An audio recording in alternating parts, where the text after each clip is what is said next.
நம்ம அன்புள்ளவங்களுக்கு அனைவருக்கும் வணக்கம். இப்போ நம்ம என்ன எங்கள் தோட்டத்துக்கு நம்ம தண்ணி ஊற்றுறதுக்கு நம்ம வந்திருக்கோம். இப்போ நம்ம தென்னை மரத்துலாம் என்ன தண்ணி பாய்க்கலாம். இந்த பூசணிக்காய் பார்த்தீங்கன்னா தெரியும். இது எல்லாமே நம்ம வீட்டில் நம்ம சமையல் பண்ணிவிட்டு அதில் வேஸ்ட் வரும் பார்த்தீங்களா, அதெல்லாம் அந்த தென்னை முட்டில் போட்டு தான் அந்த வேஸ்ட்டில் நமக்கு வந்தது தான் பூசணிக்காய். எவ்வளோ பெருசாக இருக்குது பாருங்கள். இப்போ இது நமக்கு ஒரு 10 கிலோ சேர்ந்துருக்கும். இதே மாதிரி நீங்களும் நம்ம வீட்டில் உள்ள காய்கறியில் உள்ளதெல்லாம் வெட்டுறதெல்லாம் எடுத்து இந்த மாதிரி தென்னை முட்லையோ அப்படி எதுவும் போட்டிங்கன்னா இது எல்லாமே நமக்கு பிரயோஜனமாக இருக்கும்.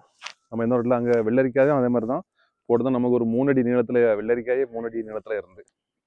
இப்போ எல்லாமே நம்ம போட்டுக்கிறது எல்லாமே தென்னை மரத்துக்கு உரம் எல்லாமே நம்ம வீட்டில் உள்ள வேஸ்ட்டு தான். இந்த வேஸ்ட்டில் தான் இந்த கண்ணுகள் முளைச்சி எல்லாம் வருது. அதே மாதிரி நம்ம அன்றைக்கி நான் மரிச்சினி பிடுங்கின வீடியோ உங்களுக்கு போட்டிருந்தேன். இப்போ அதெல்லாம் பிடுங்கின இடத்துல 2000 நம்ம மரச்சினி வச்சு விட்டுட்டோம். எல்லாமே மரிச்சினி வச்சு விட்ருக்கோம். சரிங்களா? இதே மாதிரி நீங்களும் உங்கள் வீட்டில் இந்த மாதிரி வேஸ்ட்டு வர்றது எல்லாமே தென்னை முட்டில் போட்டிங்கன்னா நாட்டத்தில் என்ன முளைச்சி வருது வருதுங்களா, இது வெள்ளரி வருது.